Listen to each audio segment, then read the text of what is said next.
Typical Belgian weather greets our contestants at the Spa-Francorchamps circuit for the Spa Classic. Rain, wind and autumn temperatures are a bad omen for Friday's tryouts.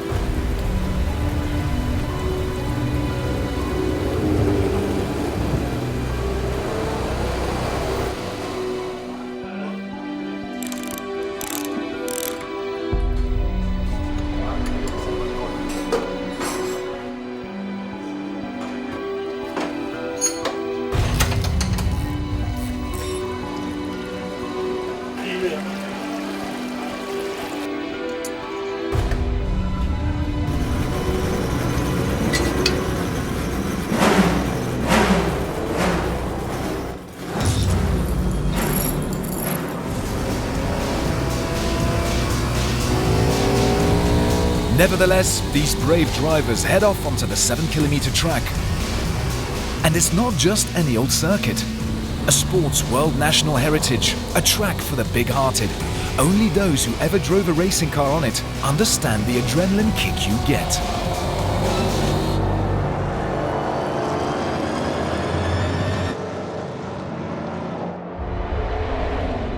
Comment ça se passe? Ça va bien, j'avais un peu trop de frein sur l'avant, j'en ai remis sur l'arrière. Donc anti comme ça, arrière, ouais. ok.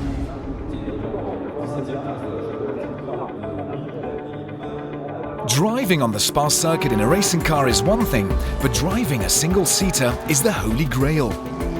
That's probably why Peter Auto didn't have too much trouble getting an F2 grid, a new and promising series that starts the season in the Belgian Ardennes in the pouring rain.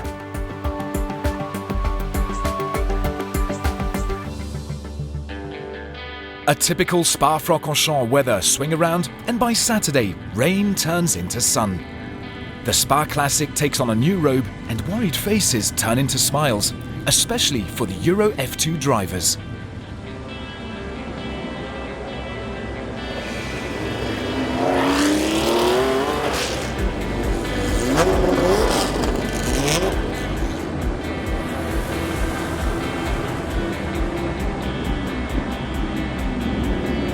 This new Peter Auto series is an absolute treat for the spectators, and it showcases a stunning range of cars. And standing starts make it even more exciting.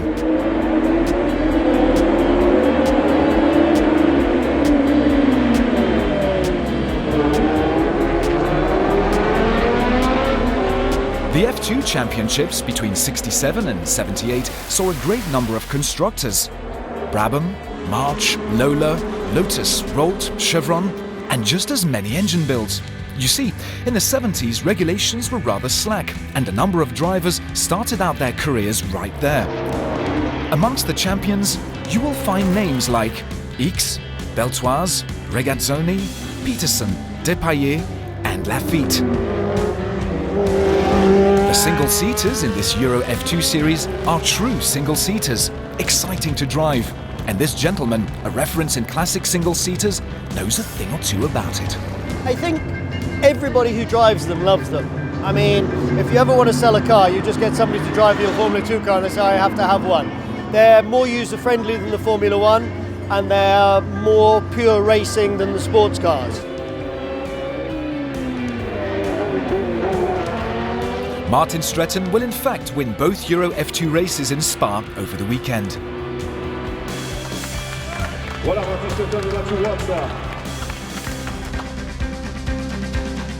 the Spa Classic is all about racing and showcasing on the circuit itself. But it's also numerous events and activities in the paddocks. One browses and enjoys himself when the sound of engines are not very far.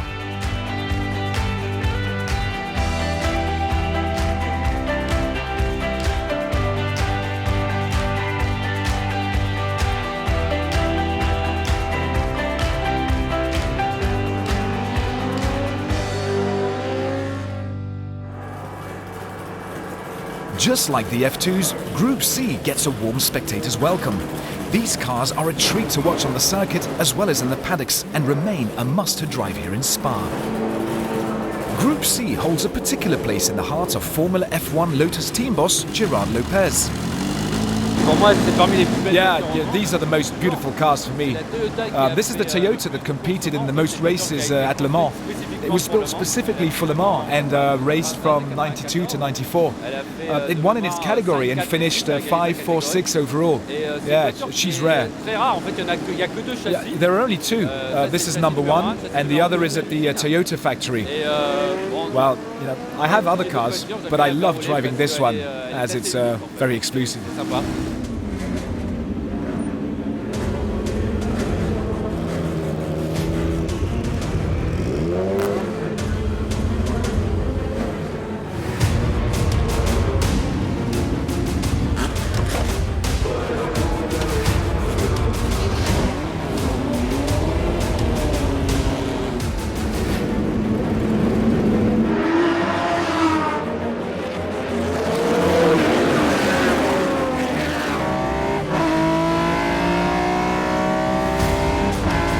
Group C grid certainly had panache, with the Jaguars XJR14s, the beautiful and mythical Porsche 962s, and even a Mercedes C11. Nicolas Minassian at the wheel.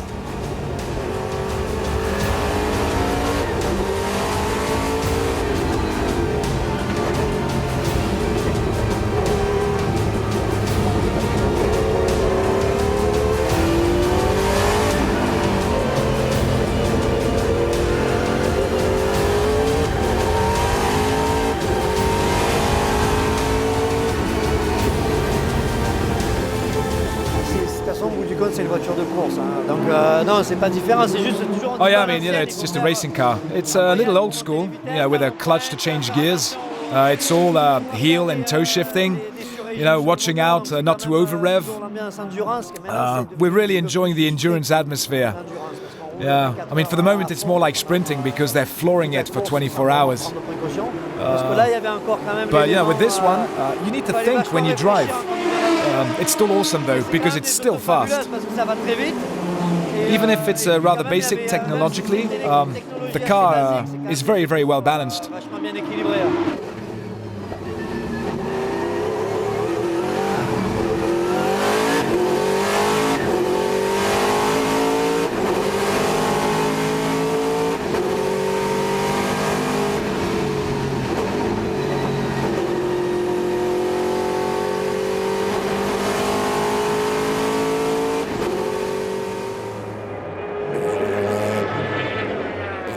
Despite facing factory-owned racing thoroughbreds, it's a Spice that will win both races over the weekend.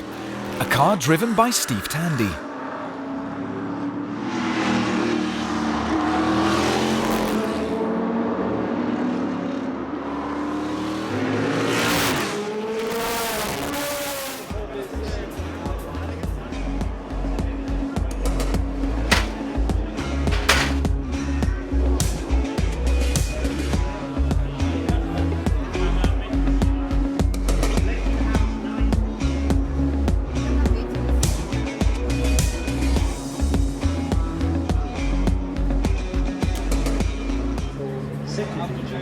Tony Sinclair in 6th.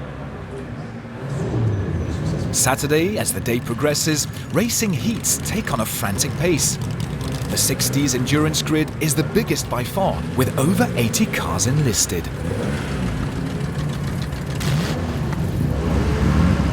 Amongst the races, two cars get our attention. A Shelby Cobra Daytona and an Elva. The American car is a rebuild based on the Cobra with the blessing of Carroll Shelby. It's the 7th car built to the mythical Daytona specs.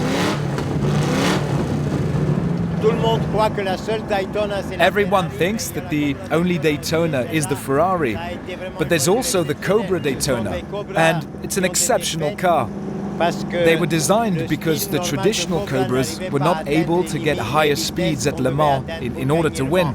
It's the only race they never won. That's why they created the Daytona. It was more aerodynamic. The Elva is an entirely different story. 3 units were built in Britain at the end of the 60s. The genesis of this model is rather amusing. when the first car was being tested, the builder, the owner of the cars, I understand, was with a French-speaking gentleman, and when the car went past very quick, he said, "Elva, she goes." And that's supposedly the story of how the name of Elva cars came about. The 60s cars never got to drive on the circuit as we know it today. In the 60s, Spa was 14 kilometers long and faster. Machines with huge engines were kings. Cars like the stunning Lister Nobly, driven by Yvan Mahé, a treat to watch in those long winding bends.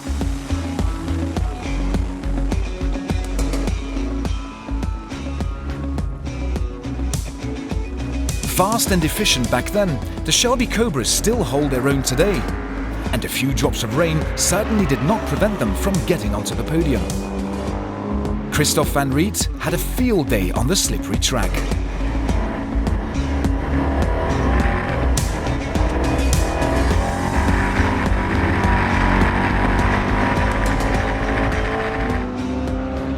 In the end though, it's Philippe Eudely who takes the lead in front of 3 other Shelby Cobras.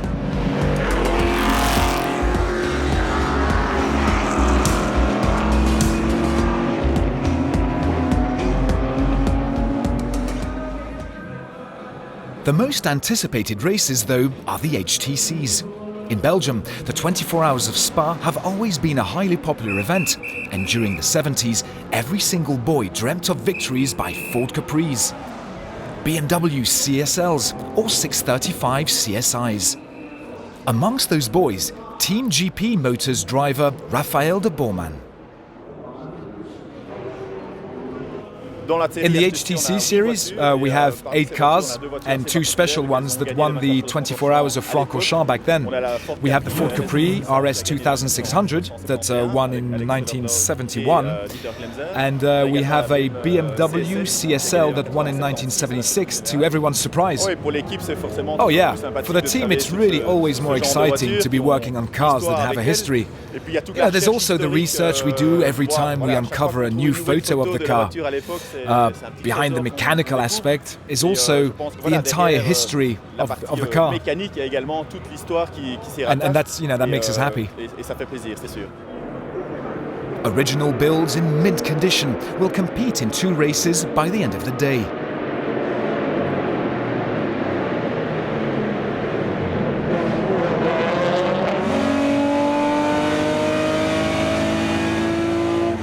We'll see for the first time in the Peter Auto meeting a Bastos Chevrolet Camaro.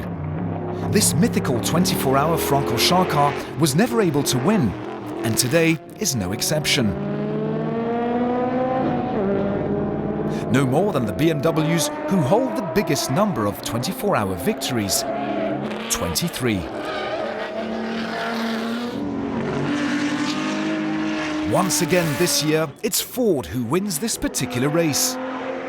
Yves Shimama will put his Ford Capri 2600 RS on the top of the podium.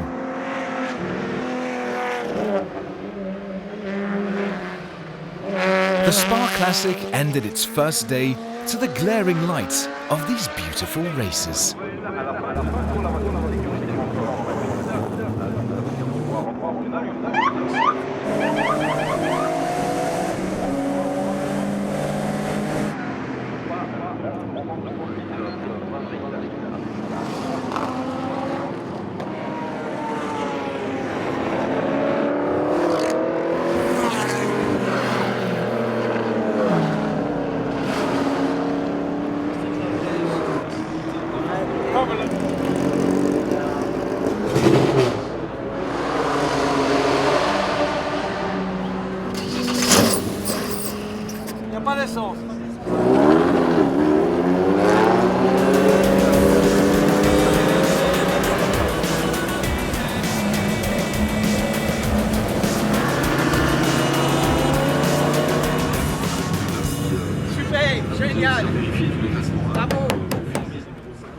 Once the engines turned off, drivers meeting in the Drivers' Club hadn't quite finished their day. But that's another story.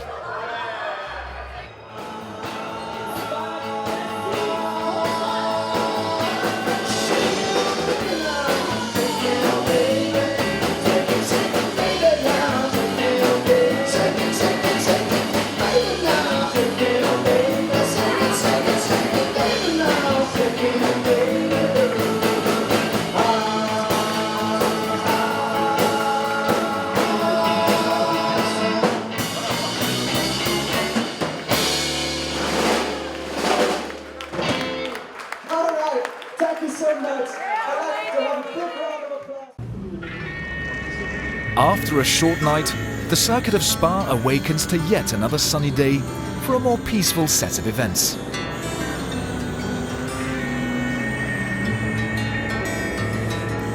The CER cars open the ball. CER2 are machines that echo endurance races that were held between 1966 and 1981, where prototypes and GTs shared the grid. At Spa, these cars drove for the World Championship at a time when it was referred to as the 6 hours of Spa-Francorchamps. Bell, X, Jarier, Pescarolo and Ciffer, to mention just a few, made racing history in this championship.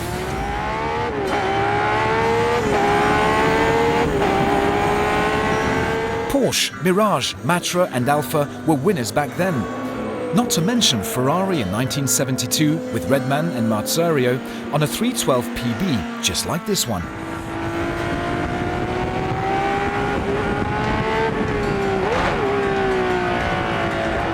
At the Spa Classic, it was driven by Gianni Lavaggi, who treated us to overtaking bonanza.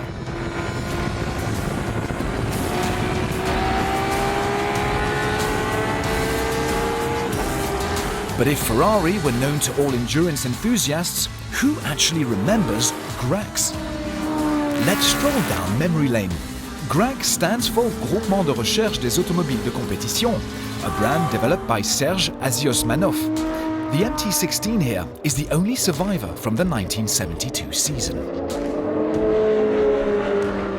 Yeah, unfortunately, well, 3 were built, but 1 burnt down during the tryout at Le Mans, completely destroyed. There are 2 left, with 1 that's apparently a wreck in Switzerland, and this one that was completely restored in 1972 Le Mans mode. It's a replica. Unfortunately, the GRAC will not take part in the race as a result of problems during the tryouts. At Spa, the CER2 is won in the proto category by Yves Shemama, a habitual winner on a Toge.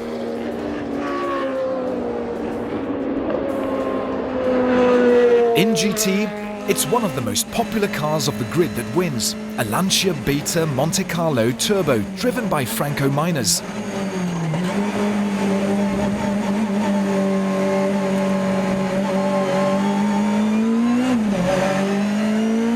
Only 11 cars were ever built, and for 2 seasons they made life difficult for the Porsches in the Endurance Series. The Beta Monte Carlo cannot hide its affiliation with the mythical 037. In fact, it's the 037's mother. Its 1.4-litre engine and enormous turbo still makes it a tricky car to handle.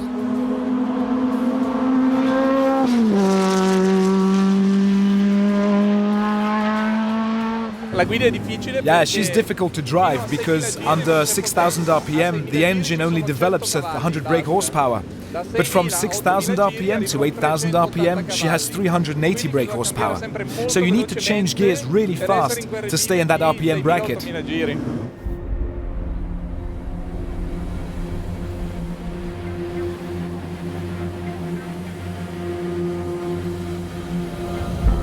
Over 20,000 spectators showed up in the Belgian Ardennes, as well as an impressive number of old-timer clubs. They were able to park their cars in the paddocks. The sheer amount of manufacturers was mind-boggling. Amongst them, a Donkervoort club from Holland. We've never been here, so it's really great to see all the cars, all the old Le Mans cars and the nice Porsches and BMWs from the 70s and the 80s, and we love car racing and we love cars, and that's why we're here. The Lotus Club were all out displaying their feathers, not forgetting, however, to peek into the neighbour's garden. Yeah, of course we look at all the other cars. We have respect, and but we prefer Lotus. So how does it work? Well, when you're a kid from 18 to 24, well, you can't afford one. So you wait till you're 40, you buy something like this, and you come here. At Fiat, on the other hand, they opted for quality and rarity. This one is a 2100 Viotti Cabriolet. There is only one in Europe and 2 in the world. It's a beautiful build based on the 2100 hardtop of its time. Others met up at the circuit after a tourist rally that was organized by the Moniteur de l'Automobile, a great way to include the young timers. C'est-à-dire des véhicules des années 1970. These are cars from 1970 to 1999 who can't yet participate in old-timer rally, but can take part in young and dynamic events on open roads with a road book and a beautiful course. All of this crowd was given access to the circuit at various stages. That's also what makes the Spa Classic so magical.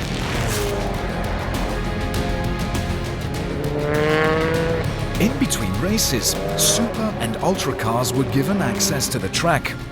Venturi, Dodge Viper GT-RS and an Audi R8. Not the GT, but the 2000 Le Mans pole position R8. With a slight problem. Back then, the car was driven by McNish, Ortelli and Aiello, jockey-sized drivers. Today's owner, David Clark, steps in, measuring 1.90 m. But there's no way I can change the car to fit in it, but so I sort of sit up high and like a kid on a donkey on the beach, really. But yeah, but a fabulous thing, yeah, really. One day, this prototype may have as much pedigree to collectors as the Trofeo Nastro Rosso, the cream of the crop, dressed by Italian master coach builders, like this Aston Martin DB24, penned by Bertoni, and saving him from certain bankruptcy.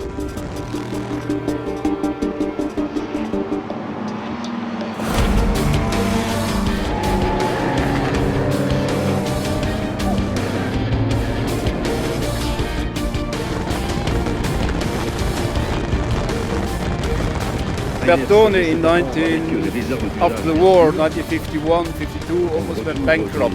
There was no work, there was not done, and they had nothing to do. And this Wacky Arnold came over and kind of saved the company with all the work that he gave. And particularly on this car is, if you look at the shape of the form, the car is made of steel. And it would be a lot easier to make this car in aluminum because, you know, making this tight bends here. And but they had no money to buy aluminum, but they had some steel in stock, and they were just putting this thing into steel. And I'm carrying an extra 70-80 kilos around because they had no money for aluminum, you know, in period.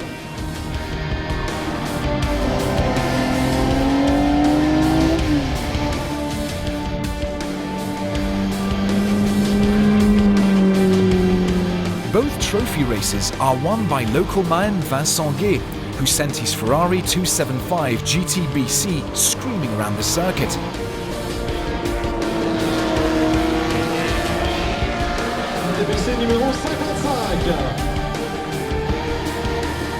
Part of the spectators at the Spa Classic also came to the auction organised by Bonhams. And contrary to belief, some cars were quite affordable.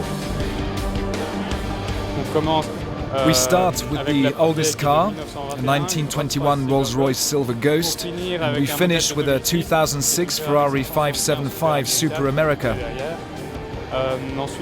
There are cars for every budget, opening at 3,000 for a kid's car, all the way to this superb F1 behind me. 85, 32,000 euros. Plus. The highest bid went to a Mercedes 300 SL Roadster when the hammer fell at 1,127,000 euros. But there was also room to get a Lotus Europa for 16,000 euros. Third and final time then. Your car, well done,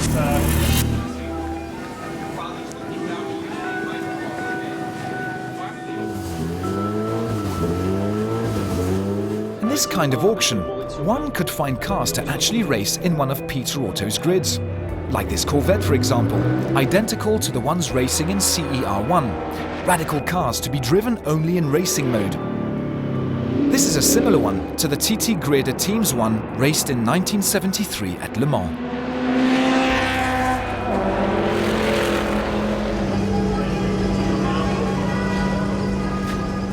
Yeah, these are big engine cars that were very reliable back in the day. The idea was to compete on reliability, compared to other less reliable cars. So, what you have here is a 7.4 litre engine, depending on the versions, with 4 gears. Enables us to get up to 280 kilometers an hour, depending on the actual ratio we set on the car. At the Spa Classic in the GT category, Marc's Corvette finishes 7th with the victory going to Narak and Lecourt on the mythical Porsche 911 RSR 3 litre.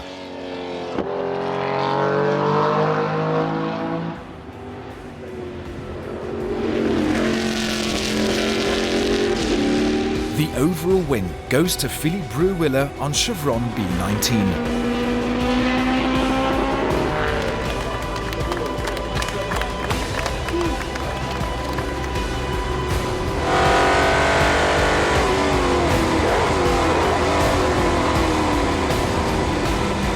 The Spa Classic has become an unmistakable event on the calendar. The crowd attendance speaks for itself. This year, once again, Peter Auto innovated with new additions such as the F2 grid and the supercar exhibition. An appointment has already been made for the May 2018 edition.